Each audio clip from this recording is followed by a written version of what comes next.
Olá, caríssimos alunos da Faculdade de Ciências Aplicadas e Políticas da UFR, tudo bem com vocês? Caríssimos discentes da economia, da administração, da contábeis, hoje esse vídeo está relacionado ao aprendizado dos fundamentos básicos da economia. Espero que vocês gostem. Acessem o nosso vídeo e não deixem de deixar aquele like. Vamos então lá para o conhecimento? Vamos lá! Bom, vamos para mais uma videoaula do professor Dr. Leandro Pessoa de Lucena. Para aqueles que estão chegando pela primeira vez no meu canal, né, eu sou o professor vinculado junto à Universidade Federal de Rondonópolis, da Faculdade de Ciências Aplicadas e Políticas. Minha formação, sou bacharel em Ciências Econômicas, com mestrado e doutorado em agronegócios, né, e o pós-doutorado em Geografia Econômica. Sou autor de 2 livros, né, o conhecido como Fazendas Urbanas 1 e Fazendas Urbanas 2. Ambos os livros, né, caso seja de interesse daqueles que estão assistindo essa aula, né, se encontram os livros pela Amazon Books. Bom, nossa aula de hoje nós iremos retratar os fundamentos de economia.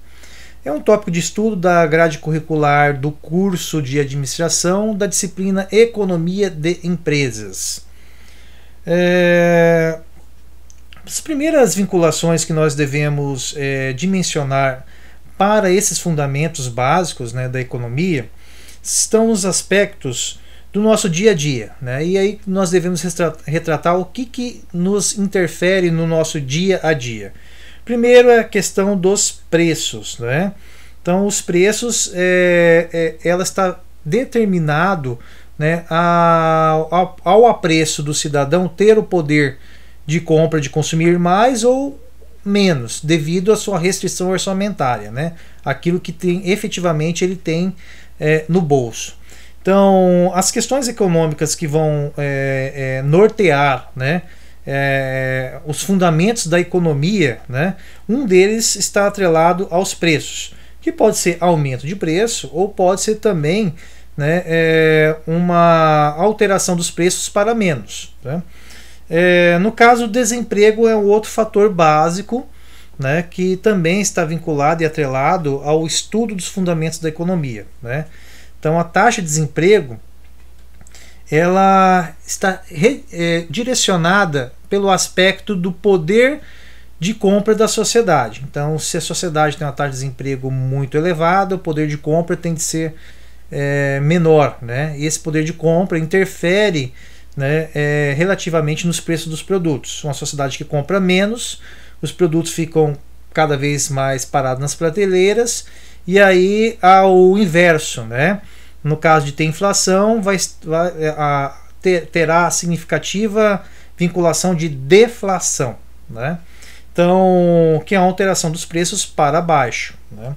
Então, também são questões que, como fatores básicos da economia, né, de muita preocupação, né, como política pública, como um governo em si, né, em relação ao contexto do desemprego.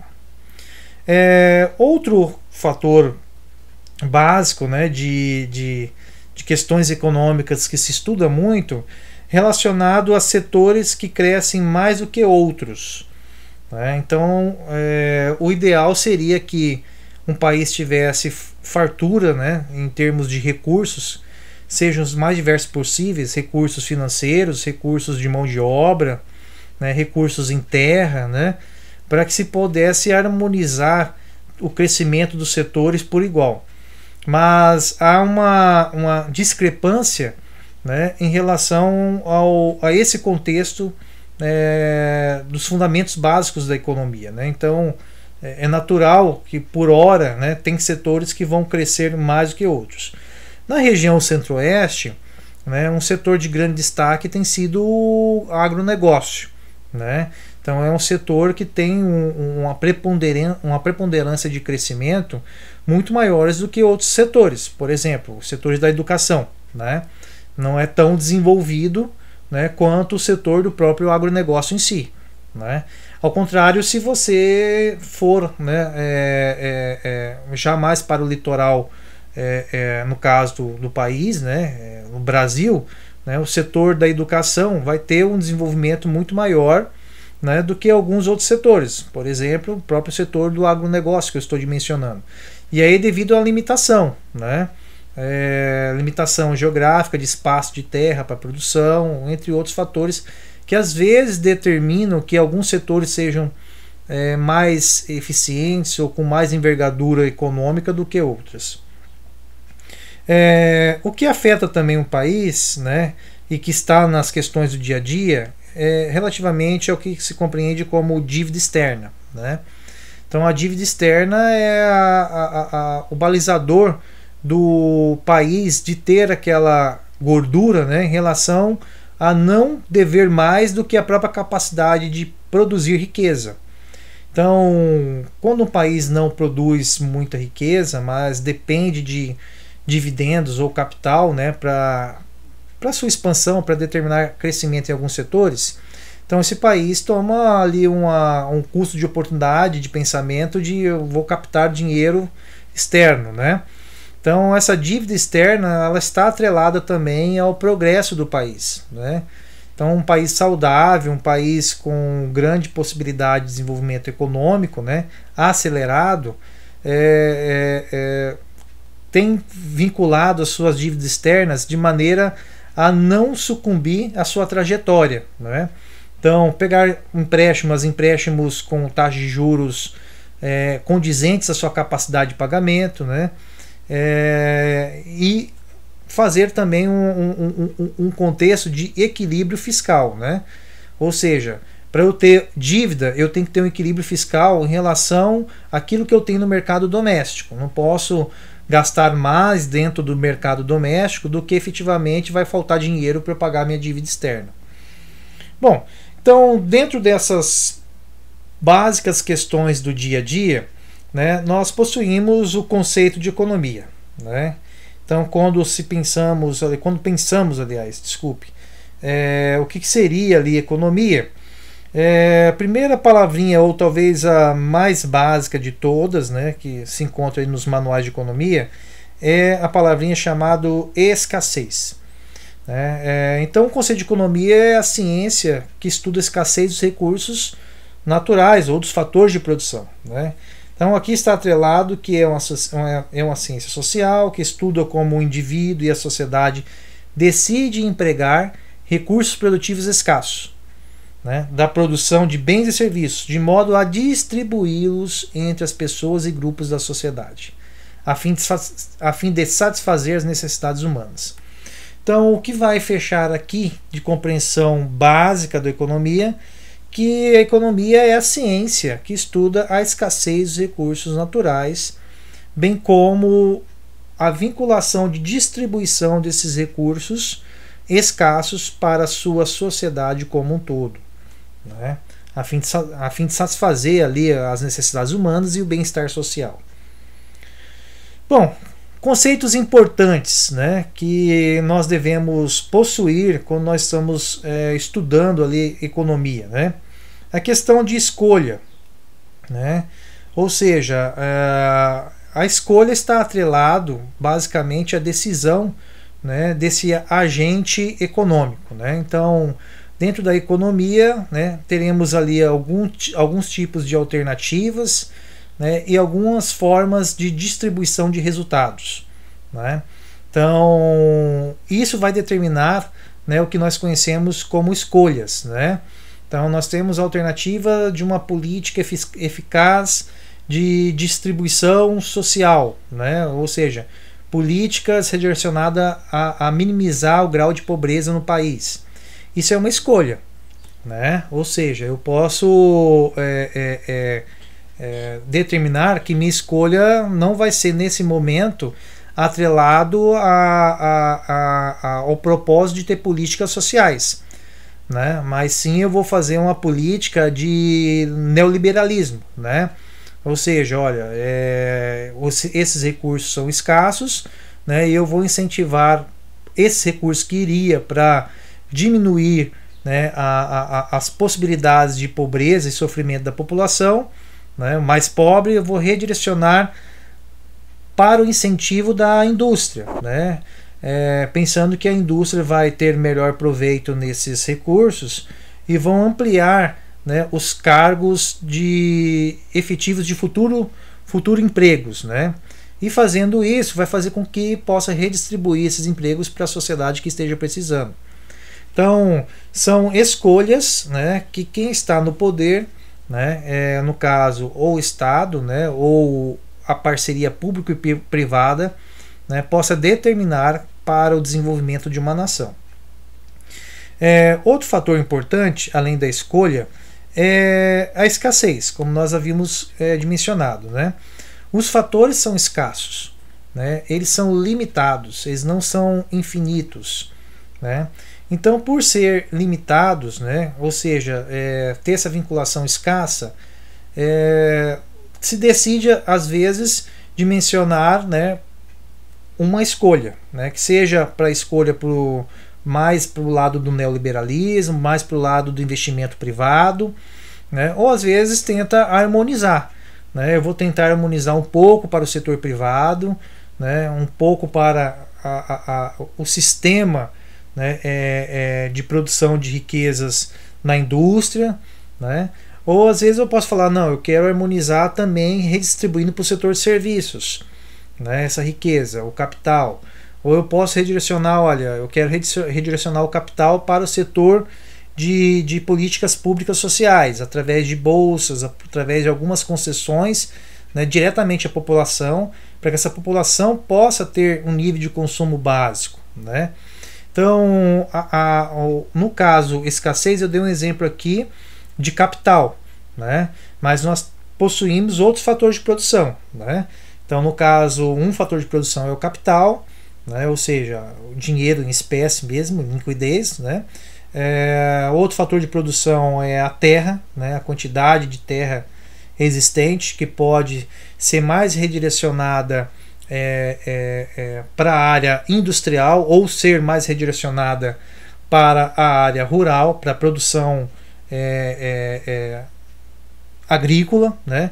E isso vai ser também determinado uma escolha, porque se eu tenho um recurso que é terra limitado, ou eu vou enfatizar para a área industrial, urbana, ou eu vou enfatizar uma maior área para a área rural, né? Isso que nós denominamos como algo que é escasso, né? Se algo é escasso, eu tenho que determinar conforme as necessidades humanas, né, da região, né, para o bem-estar social. Então, aquilo que mais está vinculado, né, na economia é a tentativa de harmonização, né, porque os recursos são limitados. Bom, as necessidades, como que alocar esses recursos, uma vez que são limitados, né, para satisfazer o máximo as pessoas, ou o máximo a sociedade ou uma nação, né? Então, as necessidades eles vão ser os determinantes, né, das políticas públicas. Então, se uma população, né, efetivamente está num grau de desemprego tão acentuado, onde não há possibilidade de recurso monetário para que essa população possa obter os recursos mínimos de alimentação, né? Então a prioridade, né, vai ser a alocação de recursos, né, para que essa população possa, né, ter o mínimo para consumir. Se essa população está ali efetivamente todos empregados, ou a grande maioria empregados, né, que tem a sua renda, né, já tem toda uma vinculação básica que não haverá, né, fome, né?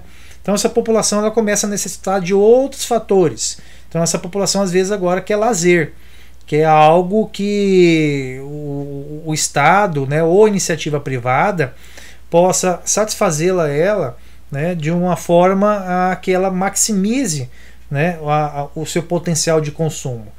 Então aí é uma iniciativa já de infraestrutura, né, ou seja, já está solucionado a questão de emprego, dado ao contexto das pessoas que né, estavam desempregados, agora tem emprego, então se tem emprego tem renda. Se tem renda, as pessoas agora não estarão mais à margem de passar fome ou não ter dinheiro para comer, né? Então isso já está sanado o problema. Então a questão agora, as pessoas querem, né, que o Estado ou a iniciativa privada crie possibilidades de lazer, né, de infraestrutura, né?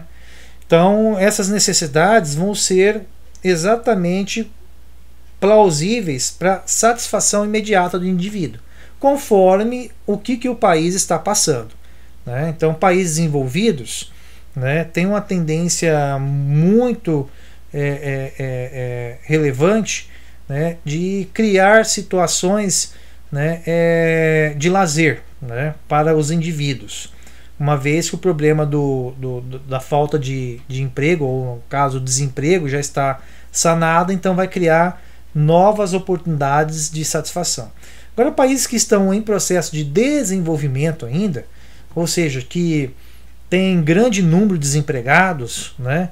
Então o país, dado a limitação dos seus recursos monetários, né, cria pouca condição de lazer aos indivíduos, porque lazer tem custo, né? E isso só é superado com quem tem renda para poder pagar. Então, se a população existe um grande número de desempregado, logo o incentivo das políticas públicas não vai ser para lazer, né? Vai ser redirecionado para assistencialismo, né? São essas as formas que nós devemos dimensionarmos nessa construção que nós estamos pensando aqui: escolha, escassez, necessidades. Os recursos, né, por si, na economia, é vinculado como algo limitado, né? Então nós temos alguns recursos produtivos, né? Todo país tem os seus recursos produtivos e eles são efetivamente limitados, né? Tem alguns que têm mais, outros menos. Um exemplo, o próprio Brasil, né? O Brasil ele tem uma preponderância de água doce no país, né? Então isso é um recurso produtivo, mas mesmo assim ele é limitado. Tem que ter toda uma forma de gestão, né, para que se possa preservar, né, esse sentido de renovação, né, desse meio produtivo, né? Então, no caso Brasil e China, novamente o exemplo da água, né? A água é um recurso escasso na China, né? Então, quando se vai pensar em produzir soja, né, os chineses, né, eles preferem importar soja do que efetivamente produzirem, porque senão vai ter que utilizar a água da população, né, para a área rural, né? E isso faz um impacto muito grande no quesito do que a sociedade estaria disposto, né, a ter como custo. Então prefere ter o custo de importar soja do que o custo de ficar sem água e ter que importar a água, né? Então esses recursos produtivos eles estão limitados, né, de região para região, né? Bom, a produção nesse caso aqui, né, como também tem a vinculação dos recursos, né, a produção ela está limitada porque se alguns recursos são limitantes, logo quando se vai produzir, né, também há uma limitação. No caso básico do Brasil em relação ao trigo, né? Então, quando se pensa em produzir massas em geral ou pão, né, um dos recursos fundamentais de insumo produto para produzir esses tipos de bens, né, é exatamente o trigo. Então a produção de trigo no país, né, ela tem um fator limitante pelas questões geográficas, né, e climáticas, né? Então não se produz trigo em todo o território nacional. Então o trigo ele tem um comportamento de produção com maior efetividade na parte sul do país, né? Então se procura importar mais do que efetivamente o país consegue produzir. Então quando se vai produzir, né, tem esse fator limitante em relação que o que nós temos não consegue atender às necessidades domésticas. Então há necessidade de importar. E quando se pensa em importar, está atrelado ao dólar, né? Então, esse dólar com o câmbio brasileiro desvalorizado se torna cada vez mais caro em relação a produzir, né, e ter alguém lá na outra ponta que vai pagar esse custo do câmbio, né?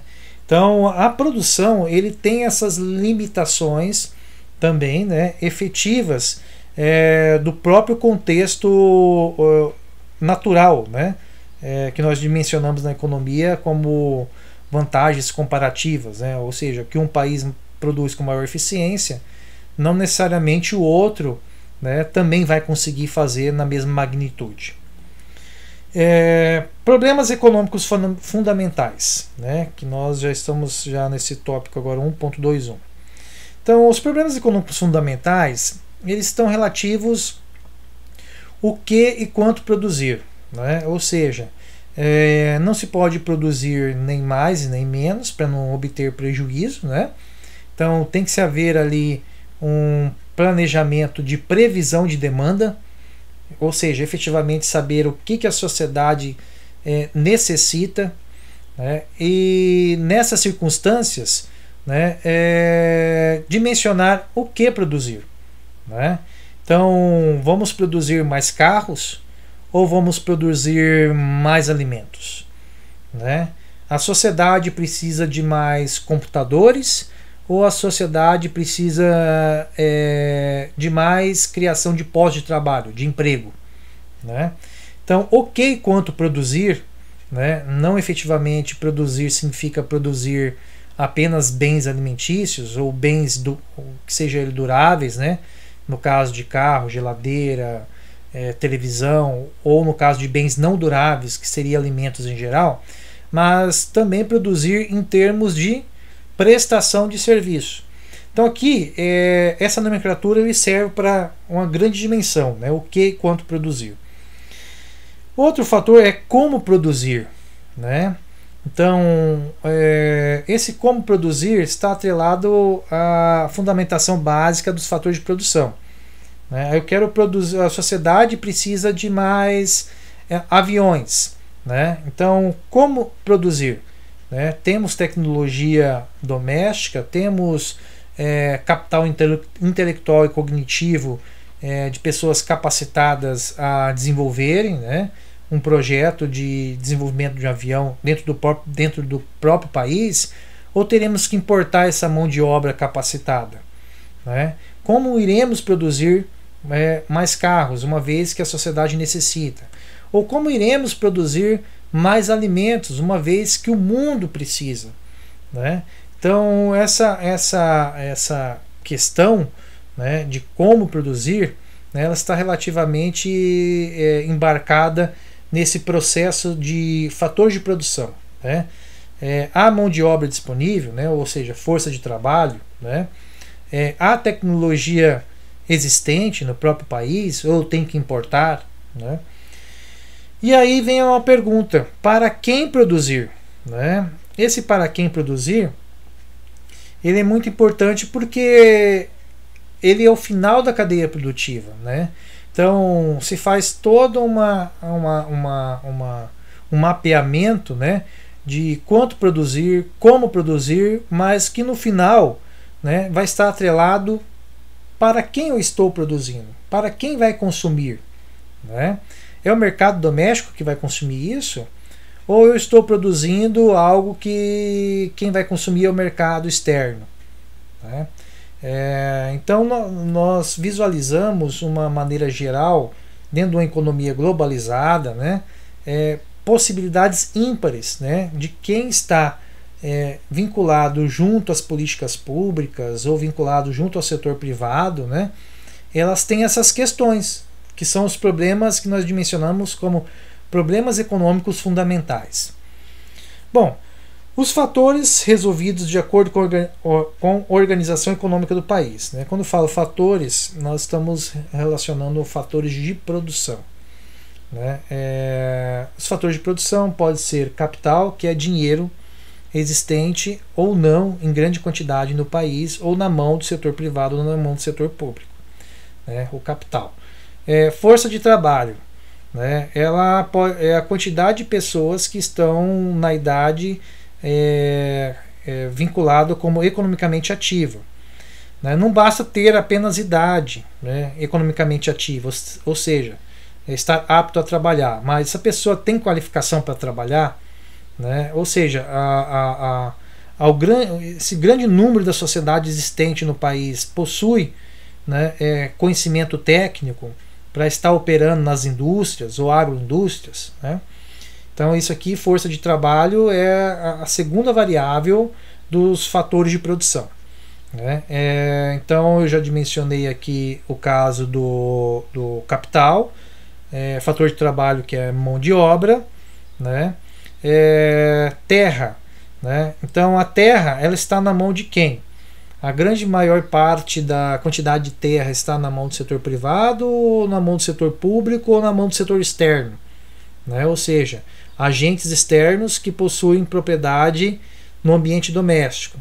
Então, será que eu vou precisar locar, né, fazer locação para eu colocar minhas instalações, ou aquela terra eu vou poder comprar e efetivamente ser de propriedade particular, né? Então, todas essas decisões estão atreladas, né, a algo que nós mencionamos como problemas econômicos fundamentais, né, nos fatores de produção. Outro fator de produção é pesquisa e desenvolvimento tecnológico, que é o P&D, né? O P&D, ele está vinculado ao grau de desenvolvimento do país. Imagina-se, quanto maior o desenvolvimento do país, maior pesquisa e desenvolvimento tecnológico o país vai obter, né? Então, será que eu vou ter que importar, uma vez que eu não tenho desenvolvimento tecnológico para produzir vacina? Então eu vou ter que importar, né? Às vezes eu tenho mão de obra capacitada, mas porque se capacitou fora, mas ainda não tem a infraestrutura de pesquisa e desenvolvimento tecnológico para essa mão de obra capacitada poder atuar, né, a fim de desenvolver pesquisa e desenvolvimento tecnológico. Então, tem muitas coisas atreladas, né, dentro desse campo da economia. Bom, quando pensamos em sistemas econômicos, devemos relatar aqui dois casos específicos, né, que é o sistema capitalista ou economia de mercado, né, e o sistema socialista ou economia centralizada, planificada. No contexto econômico, né, o sistema capitalista ou economia de mercado, né, ela vai estar regimentada sobre o poder de atuação conjunta entre setor privado e setor público. E o setor público estaria muito mais no sentido de regulamentar as ações efetivas entre os agentes econômicos, né, tanto na sua esfera jurídico e institucional, né, como também balizar ali os fundamentos, né, macroeconômicos para o desenvolvimento do bem-estar social. Ou seja, né, seria o papel do Estado, né, muito mais atrelado a tentar harmonizar um bem-estar social para a sociedade, mas vinculado ao desenvolvimento da iniciativa privada. Então, aqui nesse caso, o sistema capitalista ele trabalharia sobre a atuação de dois grandes agentes econômicos, né, o setor privado e o setor do Estado, mas o Estado apenas regulamentando as ações, né, para que não pudesse haver distorções. Já o sistema socialista ou economia centralizada, ela partiria do pressuposto que o Estado ela teria uma ação mais efetiva, ou simplesmente o Estado, né, teria uma ação singular em toda a economia. Então ela teria o papel de produzir, ela teria o papel de determinar o bem-estar social para a população, né, ela teria o papel essencial, né, de alocar os recursos, né, para os setores, né, conforme aquilo que ela entendesse como algo que seria benéfico à sociedade, né. Então ela teria um papel mais efetivo diante das ações de desenvolvimento e crescimento econômico de um país, né. Então, desses dois sistemas, né, nós entendemos que ainda tem o sistema misto, né, que seria ali o mercado privado tendo uma ação preponderante, efetiva, mas em certas ocasiões onde não houvesse motivação nenhuma para o setor privado fazer investimento, principalmente aqueles investimentos que iria demorar muito a taxa interna de retorno, né, ou seja, para que eles pudessem pagar o investimento feito, aí entraria o Estado intervindo, fazendo o papel, né, do que a iniciativa privada não tinha interesse naquele momento. Né? Então o Estado faria ali a questão de aeroportos, né, de rodovias, né, de portos. Né? Então seria o papel do Estado, com o dinheiro público da sociedade, fazer algo que a iniciativa privada não tem interesse naquele momento. E após feito, né, o Estado concederia, né, à iniciativa privada, né, a concessão de usufruto por um determinado período de tempo. Né, ou seja, vendia a concessão daquele bem, né, pelo um preço de mercado razoável, né, e a iniciativa privada assim tomaria, né, a condução, né, daquele investimento.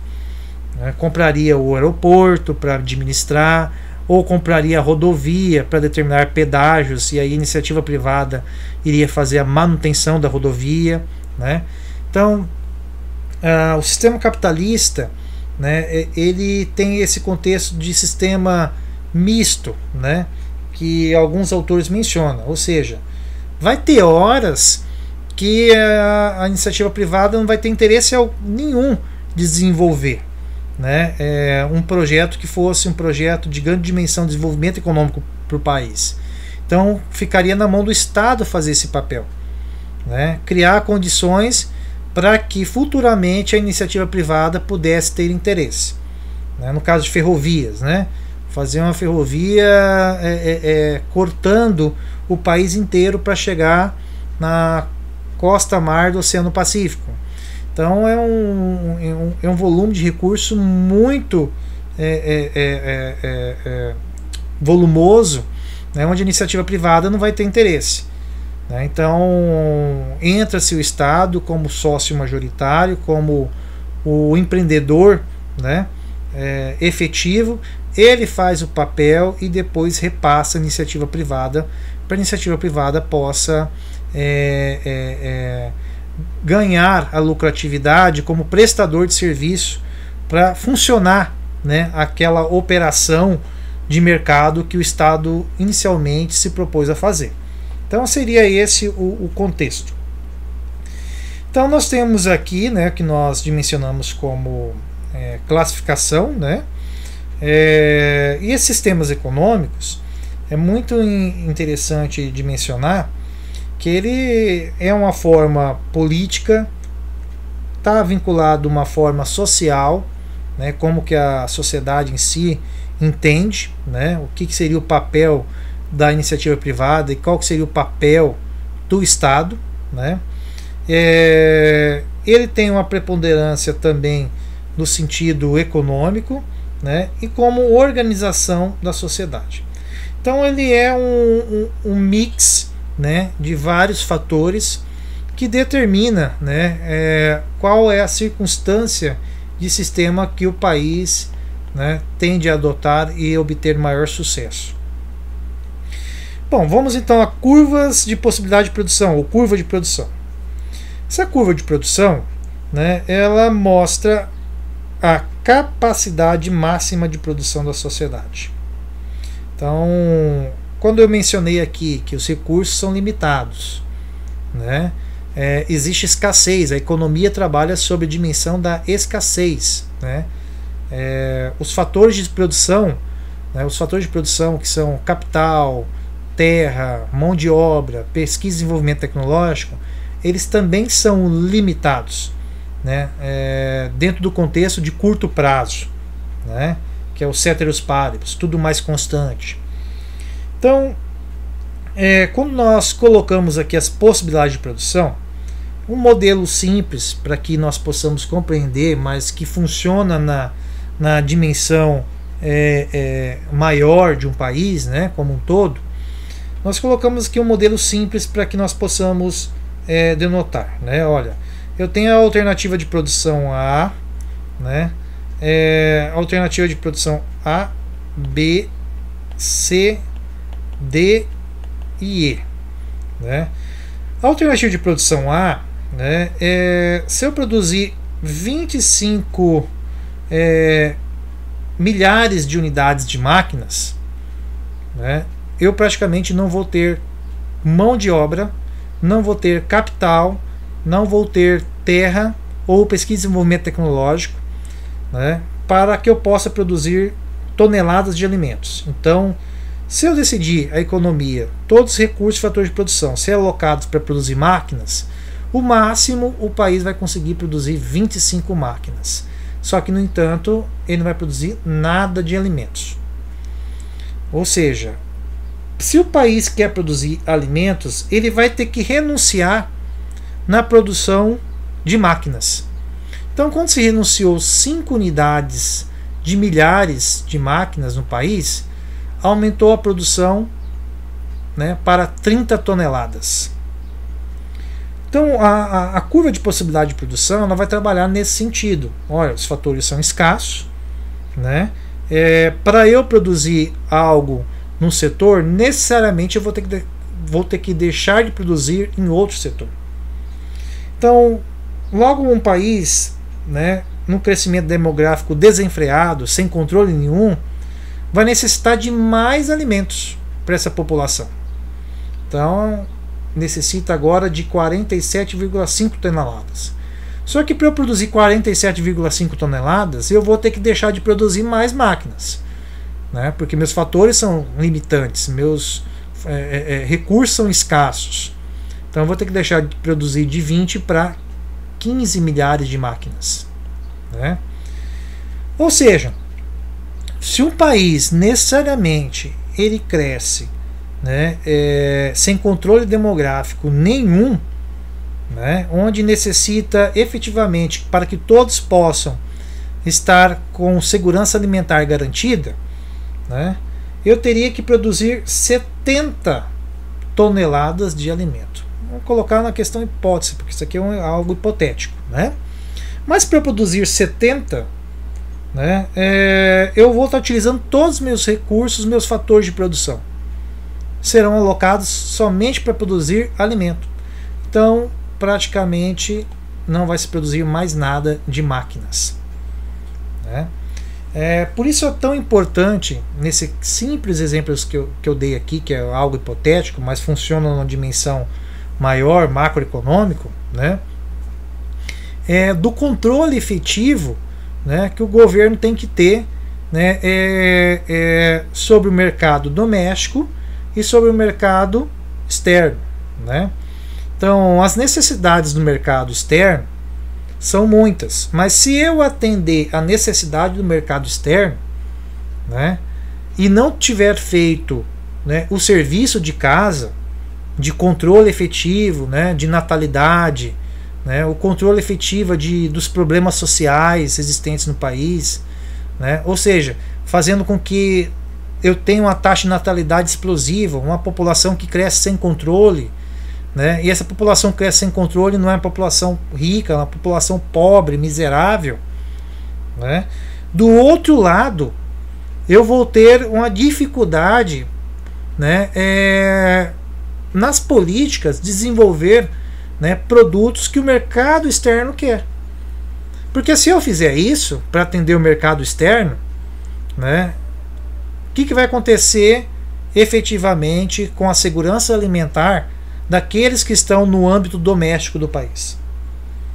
Então, eu enfatizo a riqueza de uma classe proletariada, de uma classe proletariado não, desculpe, enfatizo a riqueza de uma classe latifundiária, né, ou de grandes industriais, exportando para fora do país, para que o país obtenha o maior recurso possível em termos de exportação, mas primordialmente em termos de lucratividade de um determinado tipo de classe existente no país. Só que eu fazendo isso, meus fatores de produção, né, os meus recursos serão alocados em grande massa para um setor, deixando de atender um outro setor, né, de necessidade imediata, né, que o país necessita, que seria o caso de atender uma população que não está controlado ainda, né, em termos efetivos de pobreza, né? Então, por isso a importância, quando se fala de possibilidade de produção, né, como que está o ambiente doméstico, né? Ele está equilibrado, né? Há pessoas muito pobres ainda, há pessoas que reproduzem muito ainda, né? Ou seja, esse ciclo de pobreza, ele está diminuindo, ele está constante ou está aumentando, né?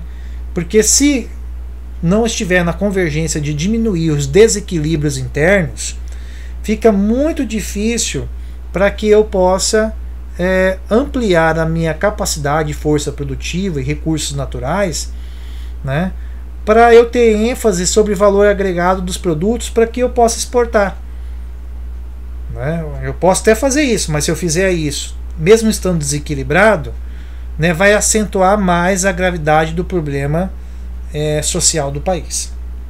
Então, essas curvas de possibilidade de produção, um exemplo básico faz que nós possamos entender, né, que a economia é a ciência que estuda a escassez dos recursos naturais.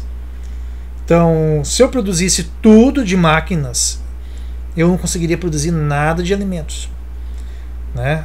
Do contrário, se eu produzisse tudo de alimentos, eu não conseguiria produzir nada de máquinas. Falar, apenas uma hipótese pedagógica, didática que está no livro. Não. No contexto efetivo, a economia trabalha com fatores de produção. Então, os fatores de produção têm que ser harmonizados para os setores produtivos. Tanto atender os setores produtivos ricos, como os setores produtivos pobres, né? Ou seja, assistencialismo em si. Isso é um custo de oportunidade, né? Então, quando se fala em renúncia, a palavra renúncia está muito enfática a esse contexto, né? Para eu investir num bem X, necessariamente eu vou ter que deixar de investir no bem Y, né? Para eu fazer uma política enfática com recursos escassos para a educação, necessariamente vou ter que tirar recurso de algum outro setor, ou da segurança pública, ou da infraestrutura, né, ou da saúde, né? Então, por os recursos serem escassos, qual é o custo de oportunidade que eu vou ter, né? Então, o custo de tirar dinheiro da segurança pública vai ser a oportunidade que eu vou ter de redirecionar esse mesmo dinheiro, né, para a área da educação. Então eu vou ter um custo muito elevado a curto prazo, né, porque vai subir ali o nível de criminalidade no país, né, porque eu não vou estar combatendo efetivamente, né, só que eu vou ter a oportunidade, né, de quebrar esse círculo vicioso, né, investindo na educação. Tipo, pessoas mais educadas, né, efetivamente terão melhores condições de serem empregadas, né, efetivamente terão melhores condições, né, de discernimento cognitivo, intelectual, né, e vão ter possibilidades maiores do que tem hoje e vão evitar de serem praticamente, né, captadas pelo crime organizado, aliciadas pelo crime organizado. Então, quando se fala em custo de oportunidade, é nesse sentido, né? Eu tenho um custo efetivo nesse momento, mas eu teria uma oportunidade de mudar esse custo, né, com o desenvolvimento do país a médio e longo prazo no setor ou como um todo, né? É nesse contexto que entra como fala, a compreensão de custo de oportunidade. E nisso se daria a relação do deslocamento da curva de possibilidade de produção. Eu vou mostrar aqui para vocês a curva de possibilidade de produção, né? Ela trabalha nesse contexto e voltando lá naquele imaginário nosso, onde nós teremos no eixo Y toneladas de alimentos, né? E no eixo X milhares de máquinas, né? E aí é mais fácil visualizar aqui, porque se eu produzo 70, esse ponto aqui máximo aqui, ó, esse ponto máximo significa que ao produzir 70 toneladas de alimento, o país produz zero quantidade de máquinas. Quando decai a tonelada de alimentos 10 unidades, o país já consegue produzir 10 milhares de máquinas, porque está em milhares aqui, né? Então, se eu reduzir 10 toneladas, né, de alimentos, de produção de alimentos, esse mesmo recurso, esse capital, né, essa mão de obra, né, essa terra, essa pesquisa e desenvolvimento tecnológico foi transferida para a produção de máquinas. Eu consigo produzir 10 milhares de máquinas. Se o país está visualizando que ele está precisando mais de máquinas, porque a população dele já está estável, já está com a segurança alimentar razoavelmente atendido, né? Então ele cai aqui para 48, né? Em vez de produzir 60, para 48 toneladas. Então se ganhou aqui, ó, nessa redução de 12, né, 12 toneladas, se acrescentou aqui mais 5 milhares de máquinas. Então todos esses pontos que estão dentro dessa curva, nesse quesito aqui que eu estou riscando, ó, todos os pontos que estão aqui, né, são pontos maximizados, né,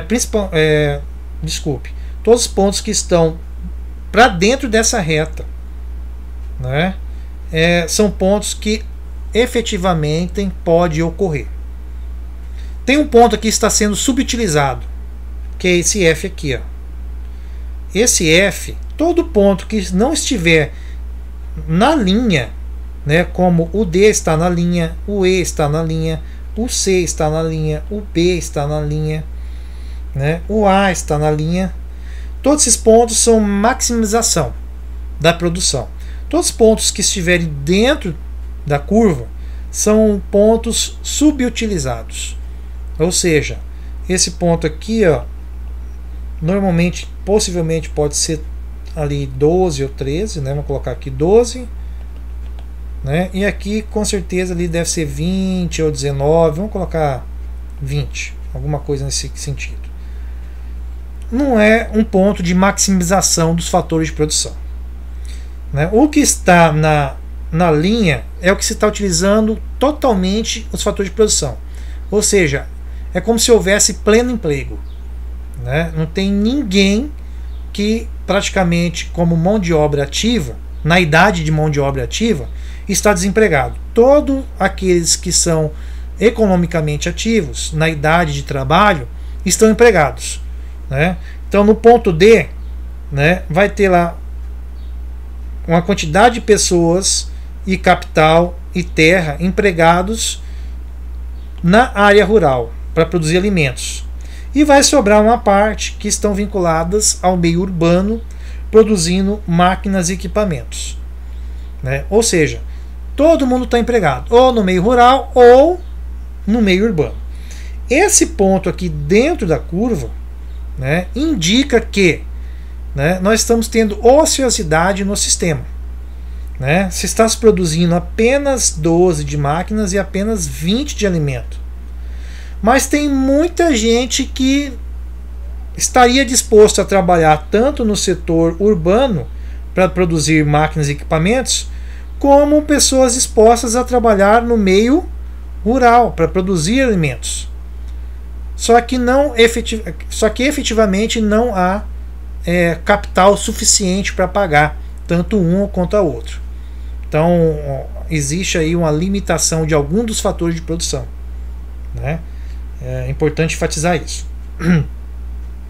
E esse ponto G aqui é um ponto que nós dimensionamos como ponto irreal, né? Ou seja, é um ponto onde, se eu colocar aqui, né? Olha, eu estou produzindo aqui 22 máquinas, um exemplo. Só que para produzir 22 máquinas, eu estou produzindo ali 50 toneladas de alimentos. Só que esse ponto, né, eu estou importando algum fator de produção. Que para ele existir, né, e ele está fora da curva de maximização. Né? Dentro da curva de maximização, que é essa curvinha aqui, né, eu estou utilizando todos os meus fatores de produção no máximo. Né? Eu não estou fazendo algo que esteja fora da minha alçada. Aqui eu já estou fazendo algo fora da minha alçada. Né? Ou seja, eu estou importando mão de obra, ou eu estou importando tecnologia e desenvolvimento que eu não tenho para produzir essa quantidade de máquina dada essa quantidade de alimentos. Né?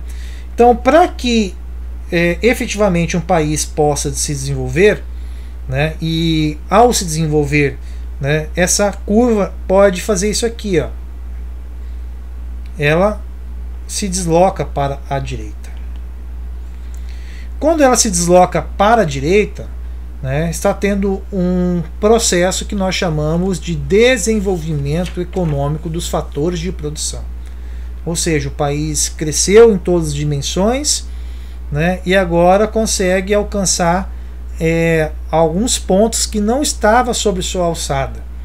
Então ela não necessita mais agora de importar tecnologia, porque agora ela mesma produz tecnologia, né? Porque antes ela não tinha conhecimento necessário para produzir aquela tecnologia, mas agora ela tem um fator de produção que estudou, se praticamente fez cursos técnicos, e agora essa população com mão de obra se qualificou, consegue agora produzir, né, efetivamente tecnologia, qual no momento passado o país tinha que importar, caso quisesse.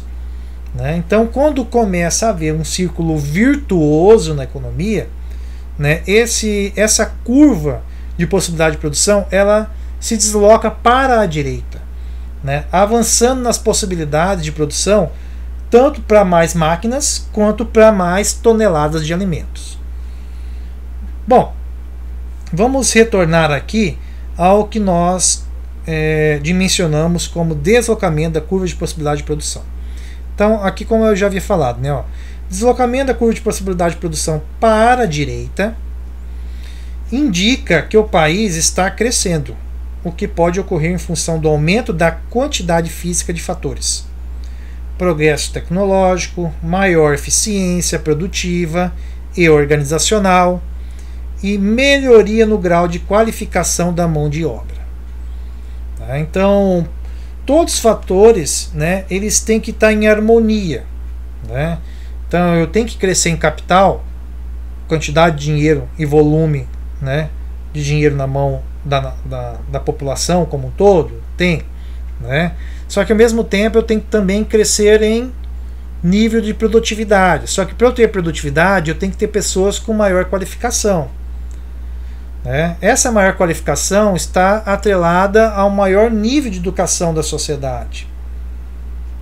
Então começa a determinar agora a vinculação de propositura de políticas públicas. Para uma população ter mais educação, né, o Estado tem que entrar com esse contexto participativo. Uma vez que, se a iniciativa privada não tem interesse, ou seus fatores de recursos financeiros são limitantes também, aí seria o Estado que tem que enfatizar esse setor econômico. Né? E se é escasso, né, aí está o custo de oportunidade. Então vamos ter que tirar de um setor para colocar em outro. Será que compensa tirar da área de segurança pública para colocar na educação?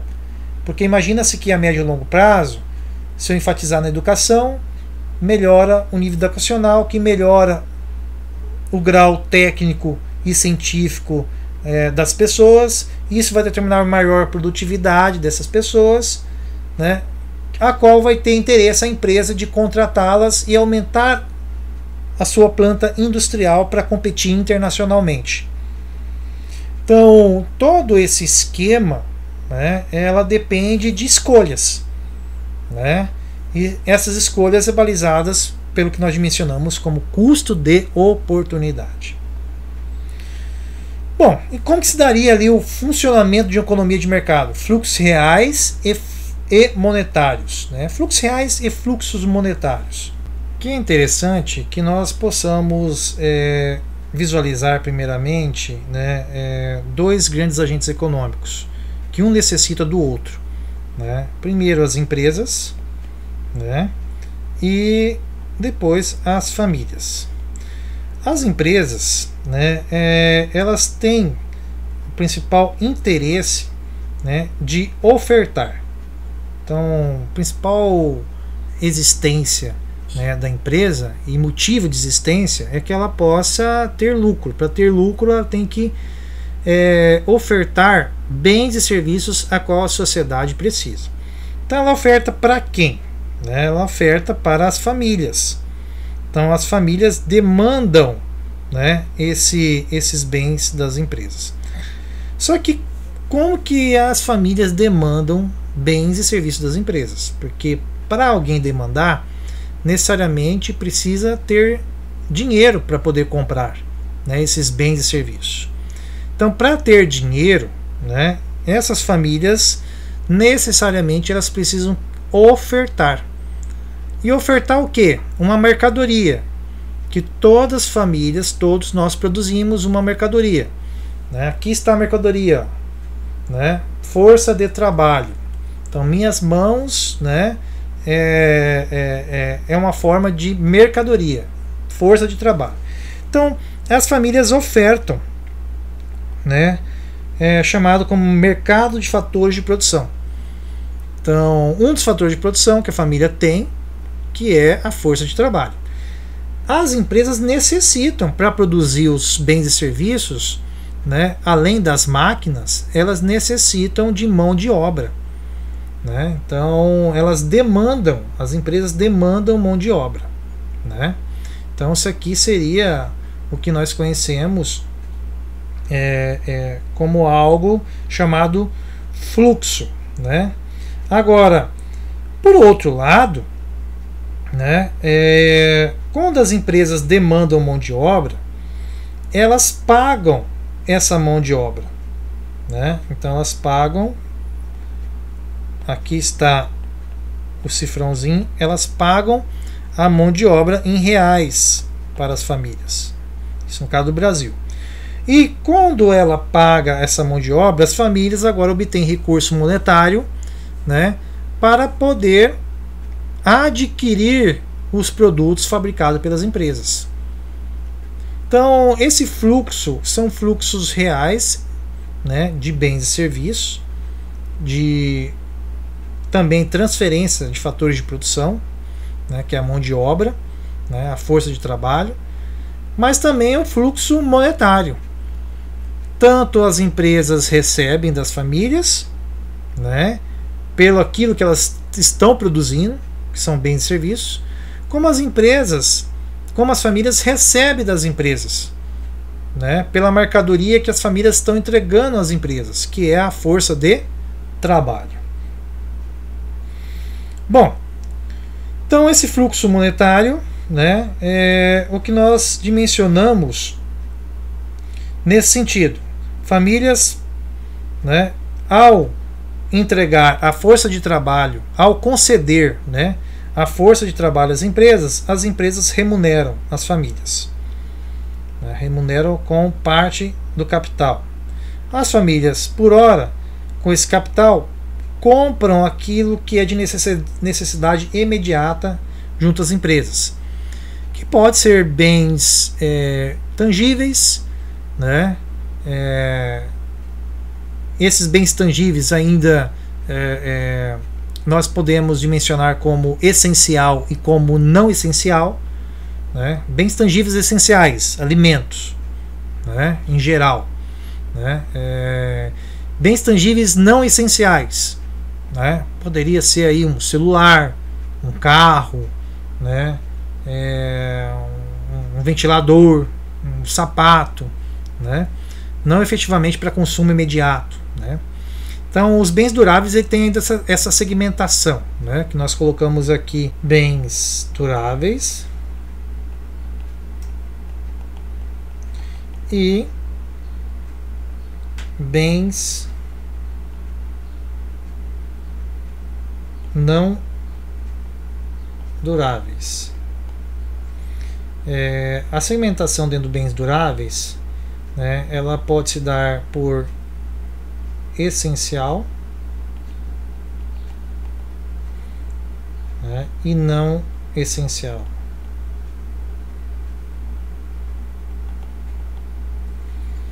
Então, mas o que vale a compreensão aqui é que a junção, né, do fluxo real, né, com o fluxo monetário, nós temos uma nova dimensão que chama-se fluxo circular de renda. Né? Então, o que nós possamos compreender aqui? É que o deslocamento, né, entre empresa e família no que retrata mercadorias, né, isso chama-se fluxo real. Então, as empresas distribuem às famílias as suas mercadorias, né, que pode ser físico, bem físico ou serviço, né? E as famílias entregam às empresas suas mercadorias também, que é a força de trabalho, mão de obra, né? Então, esse é o fluxo real. E o que seria o fluxo monetário? O fluxo monetário, né, seria, ao fornecer mão de obra, as empresas têm que determinar remuneração para as famílias, o salário, né? E com esse salário, as famílias, né, obtêm, né, os bens a qual as empresas produzem. Então nós temos fluxo real e fluxo monetário. A junção desses dois fluxos vai me dar o fluxo circular de renda, né, que é o fluxo circular de renda nacional de um país, de uma nação, né? Essa é a dimensão que nós trabalhamos. Bom, o fluxo circular de renda está vinculado àqueles termos que nós no início da aula discutimos, trabalhamos, né? Então, as empresas, ao produzir mercados de bens e serviços, produzir bens e serviços, né, para as famílias, as empresas elas caem na seguinte questão: o que e quanto produzir para as famílias, né? Então, esse o que e quanto produzir, né, está vinculado basicamente ao nível de renda das famílias, né? Então não adianta eu querer produzir muitos carros se a renda média da sociedade ela é baixa. Então eu tenho que me perguntar, quanto empresário, quanto empreendedor, o que a sociedade precisa, o que as famílias precisam e quanto eu vou produzir para elas, né? Então essa sociedade não precisa tanto de carro, então quantos carros por mês, né, o país terá condição de comprar, as famílias terão condição de adquirir? Então nasce essa perguntinha: o que e quanto produzir? Depois uma outra pergunta que a empresa também se pergunta: como produzir? Né? Porque eu como produzir, eu tenho insumo, produtos necessários, né, no ambiente onde eu estou localizado para produzir os bens que a sociedade precisa, né? Ou eu vou ter que importar? Será que eu vou ter que importar mão de obra?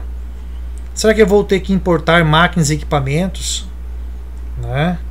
Como que eu irei produzir? Essa é uma pergunta significativa do ponto de vista de quem que está no chão de fábrica, né? Irei produzir material sintético ou um material natural, né? Será que o sintético é mais barato ou será que o natural é mais barato? O que a sociedade deseja?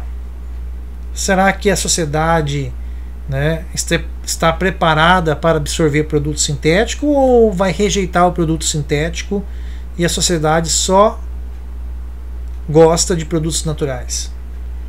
Por exemplo, um sapato, né, um couro sintético, um couro natural.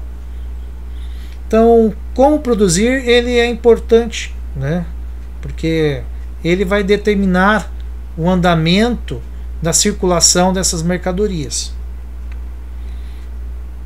E aqui tem um outro contexto que é interessante de mencionar, né? Para quem produzir, que eu até já havia mencionado, né? Muitas empresas trabalham na segmentação da classe social. Então, tem algumas que são especializadas em atender um nicho de mercado muito específico, né? Você pega móveis planejados, né? É para produzir para um nicho de mercado de classe A e B, né? Mas fugindo do escopo de móveis planejados, né? Móveis, casas B, C e D, né? Que vendem no comércio em geral, são móveis padronizados, né? Não são planejados, são padronizados para grande massa. Então esse já vai atender o público C, D e Z.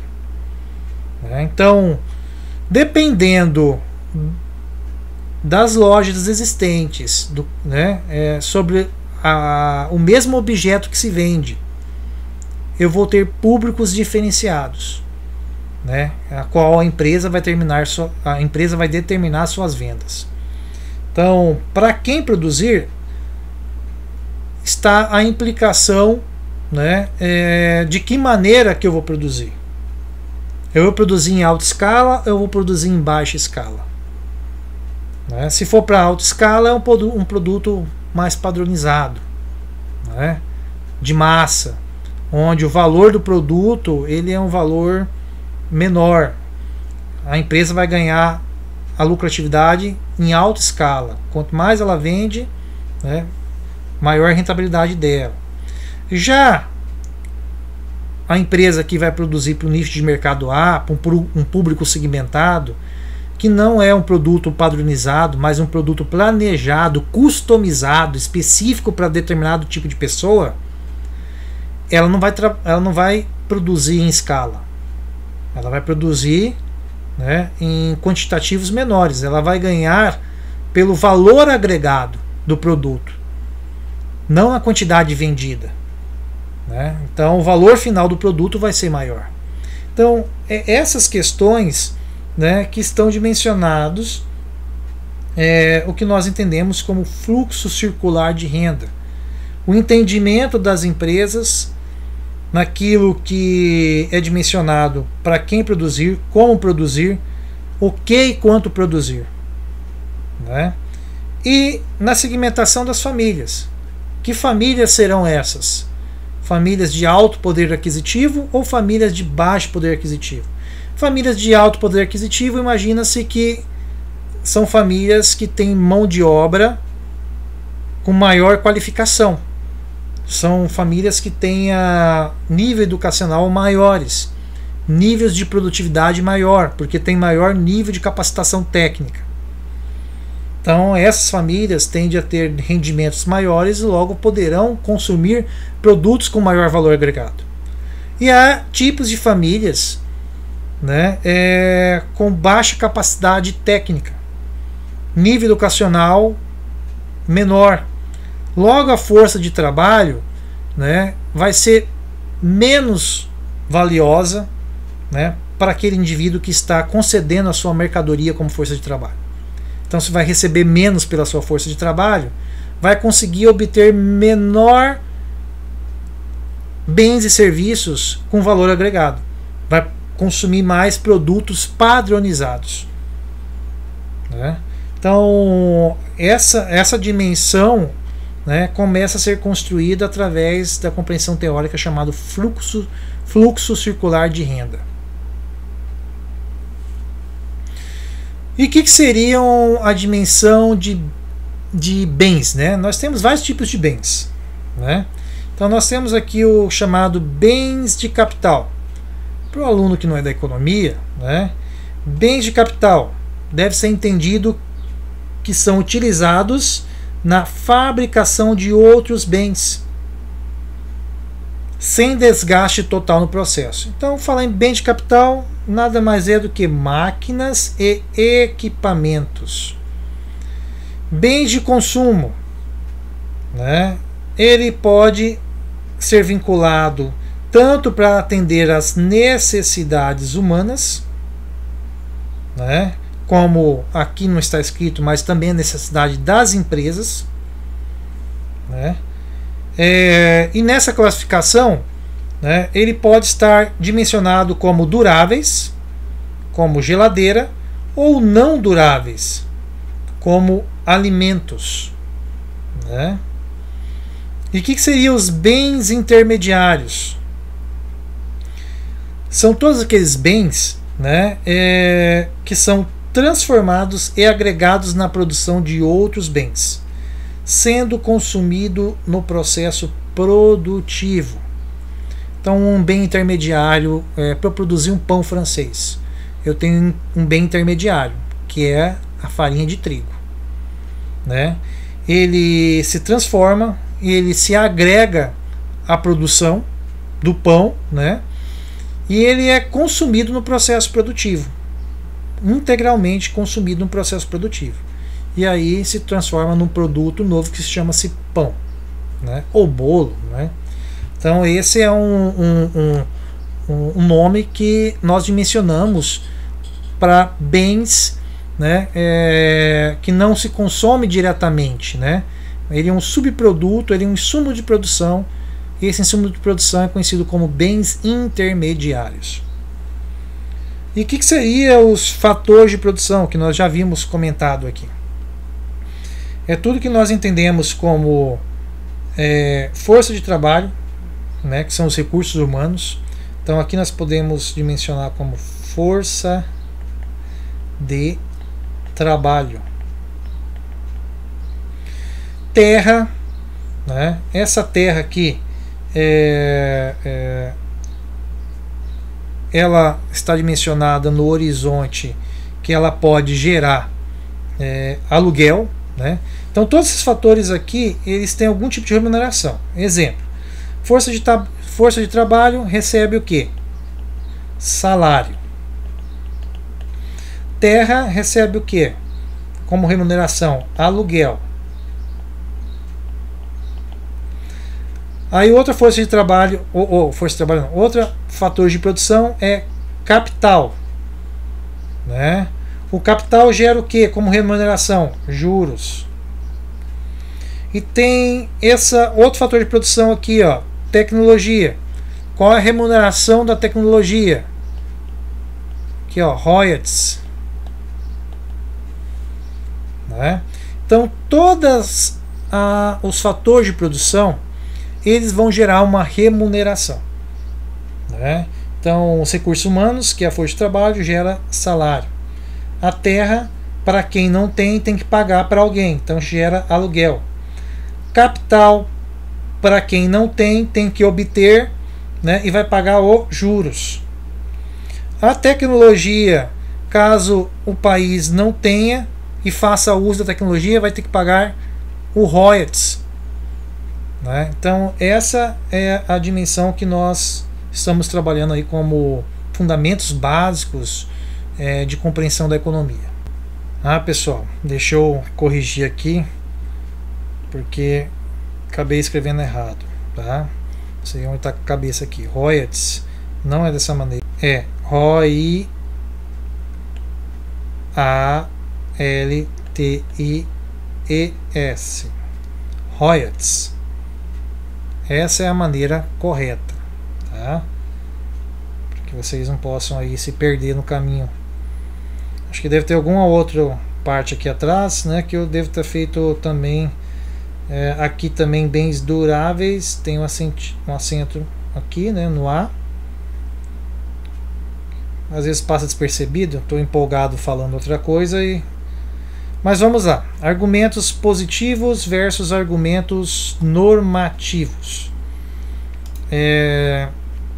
Essa questão de argumentos positivos e normativos, o positivos é fácil de entender que ele não envolve juízo de valor, né? Um exemplo básico relacionado a algo que é de compreensão fundamental, né? Um exemplo, houve a inflação trimestral de um trimestre para o outro, né, que provocou queda no poder aquisitivo dos consumidores, né? Então, isso é uma lei geral na economia, né? Houve inflação, né? Efetivamente vai haver perca, né, de poder econômico das famílias, né? Então, não foi designado, eu não mencionei aqui, né, se famílias mais pobres sofrerão mais ou menos do que famílias ricas. Eu coloquei uma lei geral, né, universal da economia. Se há inflação, né, há perca, né, de poder econômico das famílias, como um todo, né? Já o argumento normativo, né, ele está relacionado a um juízo de valor. Então, ele tem um juízo de valor, né? Então, é uma ação econômica que ele vai vir atrelado a uma consequência. Um exemplo básico, né? Ação do governo para determinar um assistencialismo maior para a nação, né? Dado a retirada de recursos da farmácia popular, né? Ao fazer isso, né, colocando o dinheiro que seria para a farmácia popular, né, para jogar para a mão das famílias diretamente, vai fazer com que pessoas que dependem de diversos tipos de remédio, né, e que não tenham renda, né, não irão consumir ou ter a possibilidade de consumir, comprar na rede privada. Logo aumentará o número de casos de atendimentos na rede pública, número de óbitos existentes na rede pública, né? Logo, isso é muito ruim. Então eu posso já com esse contexto falar, olha, é uma política que tem, do ponto de vista econômico, o juízo de valor, porque eu já determinei que é algo ruim, né? Ou seja, o governo, ao tentar aumentar o aporte de assistencialismo para mais pessoas, ele vai tirar de um local, né, recursos que é chamado farmácia popular, né? O próprio nome já designa, né, popular, que são para pessoas que não praticamente têm renda ou pouca renda, né, para pegar esses recursos para alocar para um outro setor, né, o setor de assistencialismo direto. Um exemplo, aumentar o valor do Bolsa Família. Só que ao fazer isso, ele praticamente sucumbe à farmácia popular. E isso vai gerar um ônus muito maior, né, do que o benefício, né, que vai fazer aumentando a Bolsa Família. Porque o aumento da Bolsa Família não vai ter possibilidade desse indivíduo pegar esse dinheiro e ter a condição de pagar um remédio numa farmácia privada, que é muito maior do que se estivesse numa farmácia popular. Logo, se ele não vai poder consumir o remédio que necessita, né, ele vai estar enfermo, né, com maior probabilidade de, né, ter que usufruir do sistema público de saúde, sobrecarregando o sistema público de saúde. Então, em termos econômicos, é muito ruim. Então, esse é um argumento normativo, né? Fala, olha, um contexto, uma medida econômica está gerando um problema social muito maior do que possivelmente o benefício que iria trazer para essa mesma sociedade. Então essa inter-relação, né, que nós dimensionamos aqui da economia com diversas outras áreas de conhecimento, que dá essas várias linguagens, essas várias terminologias que nós utilizamos, né? Então a economia ela é vista como um órgão vivo, né? Ou seja, ela está atrelada como organismo social, né? Se eu faço uma coisa no setor, tem reflexo direto em outro setor. Então não são coisas independentes, são coisas interconectadas, né? Que uma depende da outra. E isso vai muito do termo que nós utilizamos, como órgãos, como fluxos, como circulação, como funções. São todos terminologias que não adveio, né, da essência da natureza econômica, mas ela praticamente, né, se apropriou desses termos, né, de outras ciências, né? Então, concepção mecanicista, né? Então tem muitas leis da física, né, que nós utilizamos ou se apropriamos desses termos na economia, como equilíbrio, como estática, dinâmica, aceleração, velocidade, força, como eu acabei de falar aqui, né, a velocidade da moeda, né, o equilíbrio da demanda, né, então a força, né, em relação às políticas públicas. Então todas essas terminologias, elas são apropriadas e adaptadas para as ciências econômicas. Então, na economia também há a concepção humanística, né, que nós utilizamos muito da linhagem de pensamento da psicologia. Então quando se fala ali em microeconomia, né, que é um ramo da economia, de estudos, né, redirecionados ao consumidor, né, se vê ali o comportamento organizacional das empresas, o comportamento de consumo dos indivíduos em si, né? Então tem muitos fatores, né, que são reconhecidos na economia como concepção humanística. A economia se apropria também de conceitos da matemática, né, através de funções, equações, conceitos da estatística, que é relacionado às probabilidades, né?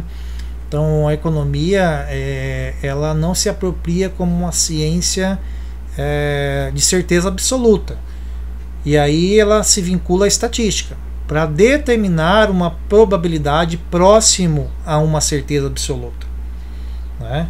Então por isso existe a estatística. E dentro dessa compreensão, né, nós trabalhando a matemática e estatística, nasce a compreensão que nós dimensionamos como econometria, que é a área de quantificação de modelos econômicos, né?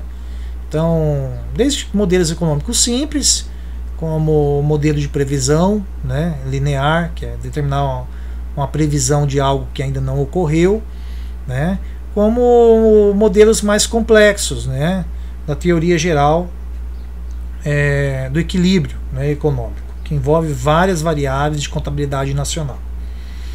Bom, regularidades da economia, né, o que depende uma economia ter regularidade ou não. Então aqui está dimensionando, o consumo nacional depende diretamente da renda nacional. Então essa aqui é uma afirmativa, né? Então o consumo ele vai estar atrelado à renda das pessoas. Então se a renda nacional for baixa, né, efetivamente se terá ali um consumo nacional ínfimo ou baixo, né? E isso reflete no contexto produtivo também de quem está produzindo, uma desmotivação do empreendedor, do capitalista. Porque o capitalista ele deseja produzir para alguém que tenha posses de recursos monetários para poder adquirir seus produtos.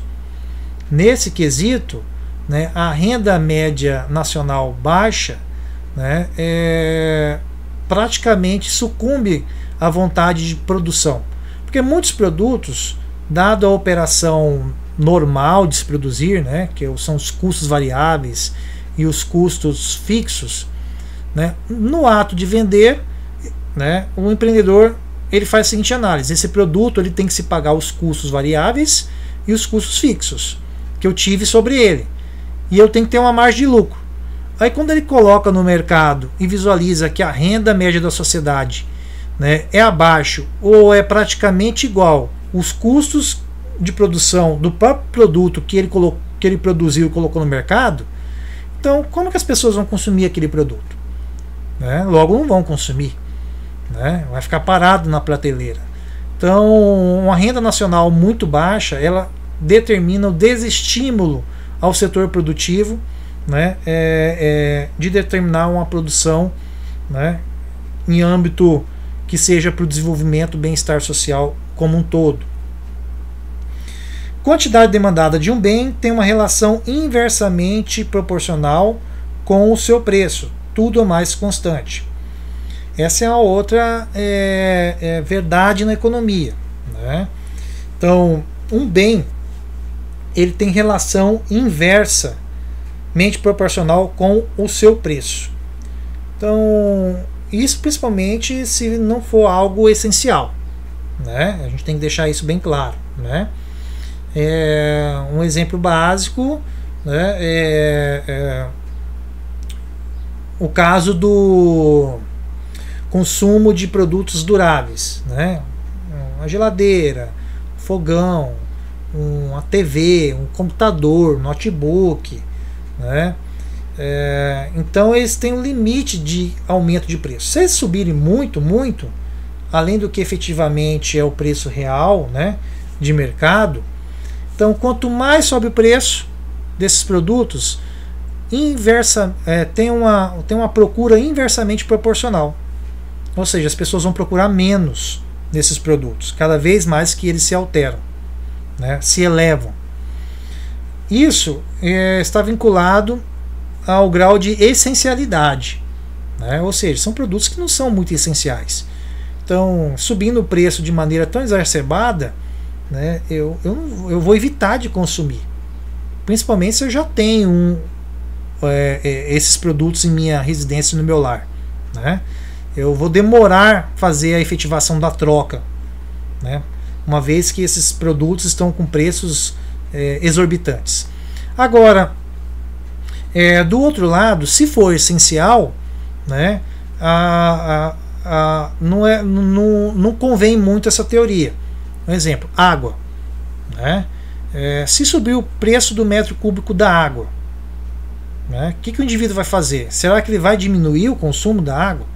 Ele vai diminuir até um certo ponto, mas depois não vai ter como mais, né? Então é um produto que não tem, além de não ter concorrência, né, se tiver poucos fornecedores, né, o preço estiver exorbitante, praticamente o consumidor vai ter que ser o tomador de preço.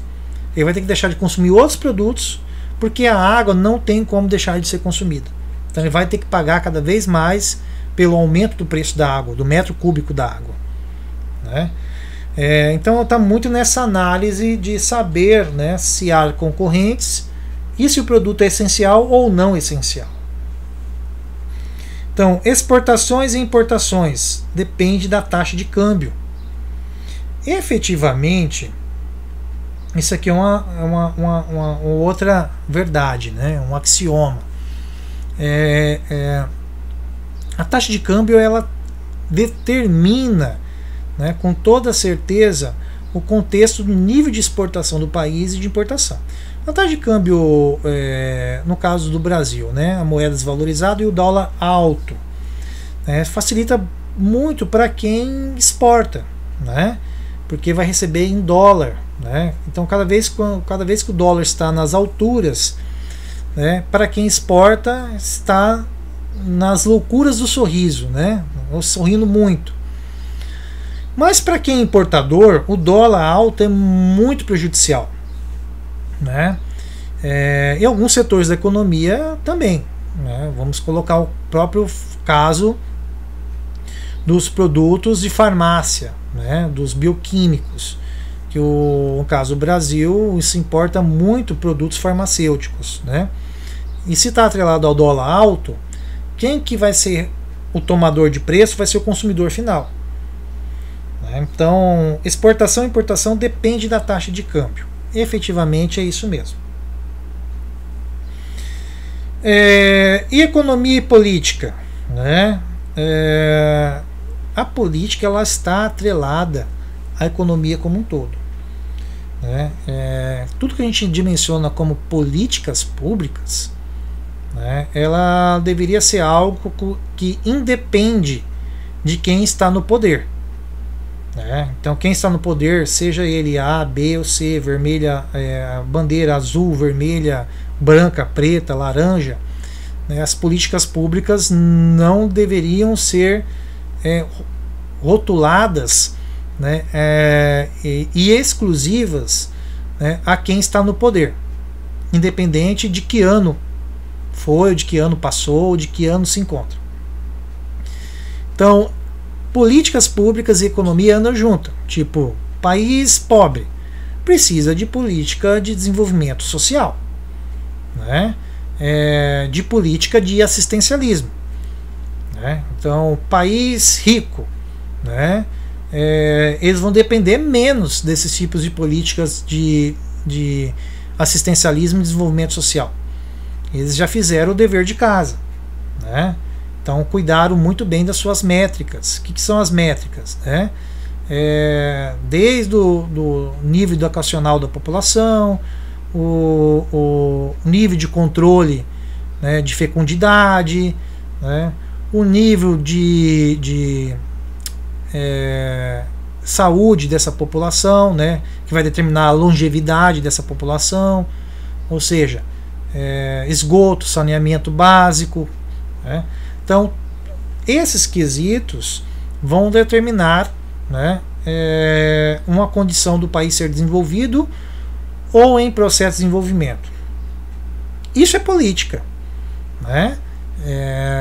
Então, a política ela está atrelada à economia. A economia vai se denominar como desenvolvida se tiver políticas efetivas. Agora, se tiver políticas de baixa efetividade, vai ter uma economia em processo de desenvolvimento, né, não tão acelerado. Então, vários exemplos nós podemos trabalhar do campo de políticas, né? Então, nós já tivemos aqui a política do café com leite, o poder econômico dos latifundiários, poder dos oligopólios e dos monopólios, o poder das corporações estatais, o poder do sistema financeiro, né? Todas elas estão atreladas a algum tipo de política que muitas vezes subordina o poder econômico, né?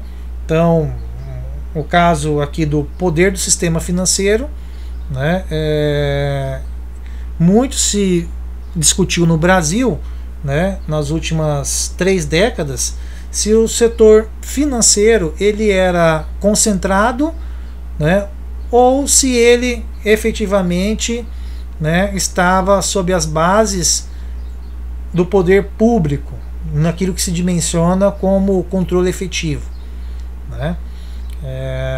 Então, por outro lado, as corporações, né, estatais, né, ela também tem aí um reflexo, né? Será que a economia é boa quando está muito concentrada na mão do Estado, ou ela deveria estar mais concentrada no setor privado? Bom, economia e história. Pesquisa e história, né? Então, a história está atrelada à compreensão da economia.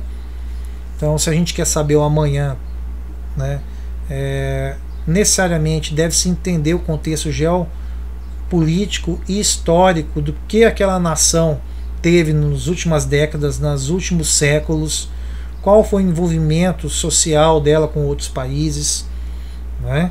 Então, economia e história é uma coisa que andam juntas também, né? Fatos econômicos, né, que afetam o desenrolar da história. Então, esses fatos é que a economia pode estar bem, de repente vem um fato, né? Uma descoberta. Um exemplo básico é a gente entender os países sul-americanos, né, tem inúmeros casos de distorção estrutural de relação entre empresários, né, e políticos. Então, quando se visualiza que empresários estão financiando políticos para que esses políticos possam fazer leis para o benefício desses próprios empresários, né, então aí está havendo um conluio, né, que afeta o desenrolar da história, do desenvolvimento social e econômico de um país, né? Então, fatos econômicos que a gente entende como externalidades negativas afetam a economia no âmbito geral, a médio e longo prazo. Economia e geografia, muito importante. A geografia vai delimitar as vantagens que o país terá em termos de relacionamento comercial, né? Geograficamente, o país está num local onde tem a possibilidade de comercialização via terrestre, via mar, via aéreo, né, com maior facilidade. Tem maior recursos naturais em água, né? É um país que tem mais planície, ou seja, dá para produzir em grandes extensões territoriais. É um país que tem muitas montanhas, né? Então ele vai ter dificuldade de ter produção agrícola, ele vai ter que importar. O país ele é muito pequeno, né? Então ele não tem espaço para produção agrícola, vai ter que importar, né? Então a questão de economia e geografia, elas também andam juntas, né? O conhecer a geografia de um país é parte do conhecimento de também obter o conhecimento econômico, né? Economia, moral, justiça e filosofia. Aqui são várias áreas que estão atreladas e o que nós dimensionamos como a solidez de um país. Um país que tem uma moral elevada, dado o grande nível de aprendizado, o grande nível de educação do seu povo, né, vai ter uma filosofia de vida atrelada às questões mais equânimes, né, ou seja, o nível de desigualdade, né, tende a ser menor, né, a justiça tende a ser mais prevalecente, né, então se a justiça é mais prevalecente, a economia tende a ser mais desenvolvida. Então, aqui está atrelado vários fatores em um só, né? Não basta pensar no desenvolvimento se não pensa na sua base, né? O que é pensar na base, né? É pensar no contexto coletivo. Mas para pensar no contexto coletivo, né, efetivamente passa pela educação. Educação do povo como um todo, né? E a educação do povo envolve a compreensão da matemática, da geografia, da filosofia, da moral, da ética, né? Então, com essas bases bem consolidadas, né, se faz uma justiça que seja também qualificada, né, onde as regras do jogo elas são existentes para todos e não para alguns, né? E isso faz com que o sistema econômico ande em harmonia, né, para o bem-estar social de todos. Então, o desenvolvimento econômico passa a ser mais acelerado, mais contínuo, né? Então, o quanto é bom entender a economia em todas essas dimensões que nós dimensionamos até agora. E a divisão do estudo econômico? Ela se dá através da microeconomia, ou teoria da formação de preços, né? Aqui está o comportamento do consumidor, né? A microeconomia vai trabalhar muito nisso, né?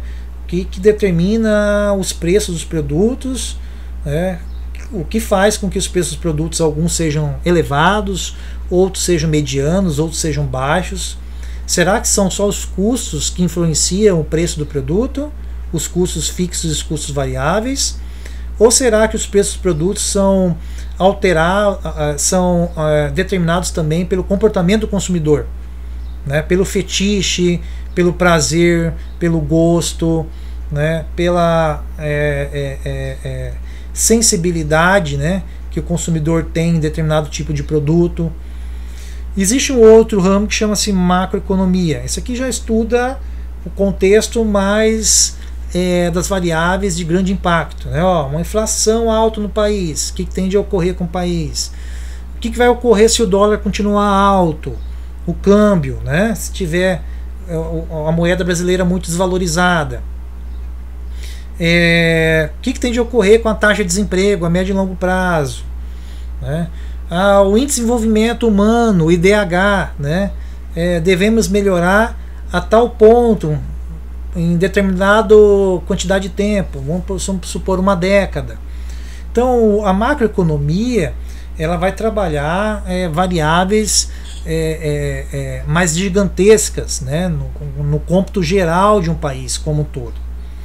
Depois entra a economia internacional, que é a relação, né, entre os países, entre as dimensões de trocas de mercadorias, né? E, enfim, o desenvolvimento econômico, né? Que é a preocupação com o padrão de vida e o bem-estar social da população como um todo. Bom, finalizamos a nossa apresentação por aqui. Espero que todos tenham gostado, né? E deixa aí seu joinha, né? O seu like, né? Se inscreva em nosso canal, né? E até a próxima. E aí, gostou do nosso vídeo? Beleza, ótimo. Então faz o seguinte, deixa aquele joinha, aquele like, se inscreva em nosso canal, né? Não esqueça de ativar o sininho para receber novas notificações, né? E conto com você para a próxima etapa do nosso videoclipe. Um abraço, até mais!